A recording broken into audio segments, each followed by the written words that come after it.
দেখাবো Jack touch monitor বারটেক 1900G। এই মডেলের ভিতরে যদি এরর 26 আসে কিভাবে সমাধান করব। আমার মেশিনে পাওয়ার দেওয়া আছে, আমি যদি রেডি করতে যাই, রেডি করতে গেলে দেখবেন যে এখন এরর 26 আসে। এই যে এরর 26, এরর 26 মানে 26। এই এরর 26টা আসলে আমি এটা কিভাবে সমাধান করব। এই যে এরর 26 আসছে, হ্যাঁ, এই এরর 26টা কিভাবে সমাধান করব এটা আজকে আপনাদেরকে দেখাবো।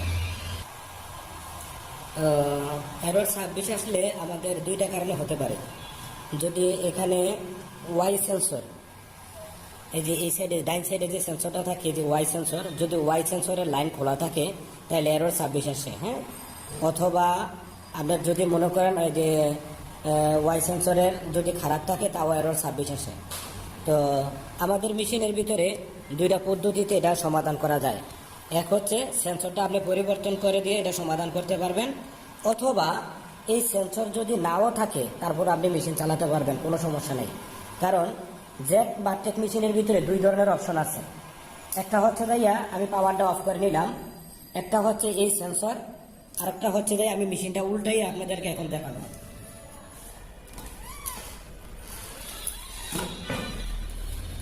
এই হচ্ছে ওয়াই মোটরটা, এই হচ্ছে যে ওয়াই মোটর, হ্যাঁ, এই যে ওয়াই মোটর। এই ওয়াই মোটরের ভিতরে এখানে ডিস্ক আছে, এনকোডার আছে।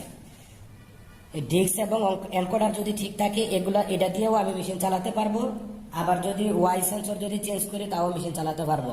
অর্থাৎ ওয়াই সেন্সর এবং এনকোডার, মোটরের যে এনকোডার আছে, এই দুইটা ড্রাইভের যে কোনো একটা যদি ওকে থাকে আমি মেশিন চালাতে পারবো। যে বারটেক মেশিনের ভিতরে দুই ধরনের আছে, একটা হচ্ছে সেন্সর আর একটা হচ্ছে মোটরের ভিতরে এনকোডার। আমি যদি চাই এনকোডার দিয়ে চালাতে পারবো, আমি চাই সেন্সর দিয়েও চালাতে পারবো। তো এটা কিভাবে করতে হয় এটা আমি আপনাদেরকে দেখাবো। মনে রাখবেন দুইটার একটা যদি নষ্ট হয়ে যায় কোনো সমস্যা নাই, মেশিন চালাতে পারবেন। মোটরের এনকোডার নষ্ট হয়ে গেলেও মেশিন চালাতে পারবেন, সেন্সর নষ্ট হয়ে গেলে মেশিন চালাতে পারবেন। দুইটার যে কোনো একটা ঠিক থাকলেই হবে, মেশিন আপনি চালাতে পারবেন। তো এটা করতে হলে কিভাবে করতে হবে, আমি মেশিনটা উল্টাইছি। যেহেতু মেশিন শুরু থেকে সেন্সর রাখে, হ্যাঁ, সেন্সর থাকে, তা সেন্সরে দিয়েই মেশিন চলে। এখন আমার মেশিনের সেন্সরটা আমার খারাপ হয়ে গেছে, কোনো কারণে আমার মেশিনটা চালান লাগবে, এই সেন্সরটা খারাপ। দেখেন আমি সেন্সরের লাইনটা খুলে দিয়ে রাখছি, আলাদা করে রাখছি, হ্যাঁ। এখন আমি মোটরের যে এনকোডার আছে ওই এনকোডার দিয়ে আমি চালাবো। তাহলে এটা কিভাবে চালাইতে হবে, চালাইতে হলে আমি কি করবো, এটা পাওয়ার দেব, মেশিনের পাওয়ার দেব। পাওয়ার দেওয়ার পরে মেশিনটা যখন অন হবে, অন হওয়ার পরে আমি কি করব, প্রোগ্রামের ভিতরে যাবো। এই যে এখানের যে চার্জ বাটন আছে এটা দিয়ে আমি প্রোগ্রামে যাবো। এটা একটু প্রেস করে ধরে রাখবো, ধরে রাখলে এই যে থার্ড লেভেল যখন আসবে দেন আমি ছাড়বো। ছাড়ার পর আমি কে প্যারামিটারে যাবো, কে, এটা হচ্ছে কে প্যারামিটার। কে প্যারামিটারে যাই আমি কোথায় যাব, 181-র ভিতরে প্যারামিটার 181। 181 হইল কি, Y motor search origin mode. এটা এখন সেন্সরে দেওয়া আছে। আউট মানে কি, সেন্সর মানে মোটরের বাইরে। আমি যখন ক্লিক করব, ক্লিক করে দেওয়ার পর এখানে লেখা আছে এই যে আউট মানে যে এই কালারটা যদি থাকে তাহলে এখন সেন্সরে দেওয়া আছে, হ্যাঁ। আর যদি এটাতে যদি আইনা দেই স্টেপ কোড, অর্থাৎ এনকোডারের যে কোডটা আছে ওইখানে দিয়ে আমি ব্যবহার করতে পারবো, স্টেপ মোটরের এনকোডারে। তাহলে আমি এখানে ক্লিক করব, ক্লিক করার পরে দিয়া এই যে কালারটা চেঞ্জ হবে, দেন আমি এন্টার বাটন চাপ দেবো। এই এন্টার বাটন চাপ দেওয়ার পরে আমি এখান থেকে বের হয়ে যাবো, বেরে এখন রেডি দেবো। রেডি করে দেখবেন যে মেশিন রেডি হয়ে গেছে। এখন যদি আমি চালাই মেশিন চলবে, দেখছেন মেশিন চলতেছে। এদিকে আমার সেন্সরের লাইন কিন্তু খোলা, আমার সেন্সরের সাথে এটা কোনো সংযোগ নাই, তারপরে মেশিন চলতেছে। তাহলে আমরা এরর 26 আসলে এরর 26-এর সমাধানটা আমরা এভাবে করব। হ্যাঁ, এক্ষেত্রে একটা জিনিস কাজ করতে হবে। এদিকে ধরো ক্যামেরাটা, দেখেন এটা কিন্তু পজিশনটা ঠিক নাই। এখন ওয়াই পজিশনটা একটু আছে, একটু সামনের দিকে চলে আসছে। কেন চলে আসছে, কারণ আগে এটা সেন্সরের ভিতরে কন্ট্রোল করতো, এখন যেহেতু এটা মোটরে কন্ট্রোল করতেছে, সেক্ষেত্রে আমার এটা কি করতে হবে, যেহেতু আমার ওয়াই পজিশনটা এদিকে চলে আসছে, সেটা ঠিক করতে হলে আমি মেশিনটা উল্টায় নিব। উল্টায় নিয়ে এই যে মেশিনের ভিতরে যে এই কভারটা খুলে নেব, কভারটা খুলে, স্ক্রুড্রাইভার আছে, স্ক্রুড্রাইভার, এই যে এখান থেকে আমি কভারটা খুলে নেব, হ্যাঁ। কভারটা খোলা নেওয়ার পরে এখানে একটা ডিস্ক আছে, ডিস্ক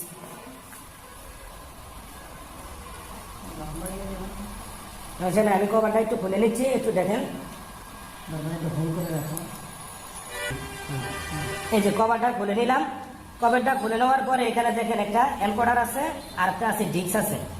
আমরা এখন কি করব, যেহেতু ডিস্কটা কিন্তু একটা গ্রুপের ভিতরে আছে, যদি আমরা চাই ডিস্কের এখানে যে স্ক্রুগুলো আছে স্ক্রুগুলো ঘুরাই একটু পরিবর্তন করে দিয়ে এখানে এই যে এখানের ওয়াইয়ার এই যে এখানের হোম পজিশনটা আমি ঠিক করব, অথবা এই মোটরের যে 4টে স্ক্রু আছে, 4 সাইডে যে 4টে স্ক্রু, এই 4টে স্ক্রু আমি খুলবো, খুলে নিয়ে এরপরে মোটর প্রথমে পাওয়ার দেবো, পাওয়ার দিয়ে মেশিনটা রেডি করব, রেডি করে দিয়ে এরপরে এটারে ওয়াই পজিশনে নেব, এই ক্লাম্পটারে ওয়াই পজিশনে নিয়ে এরপরে কি করব, মোটরটা আমি লাগাই দেবো, লাগাই দিলে তাও হবে, তাহলে আর আমার এখানে খোলা দরকার নাই। দুইটা পদ্ধতিতে ঠিক করতে পারবো ওয়াই পজিশন ঠিক করতে হলে।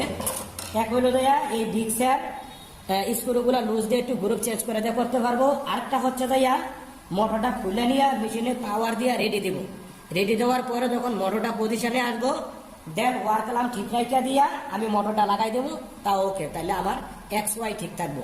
তো এরর 26 আসলে আমি এভাবে সমাধান করতে পারবো। ধন্যবাদ।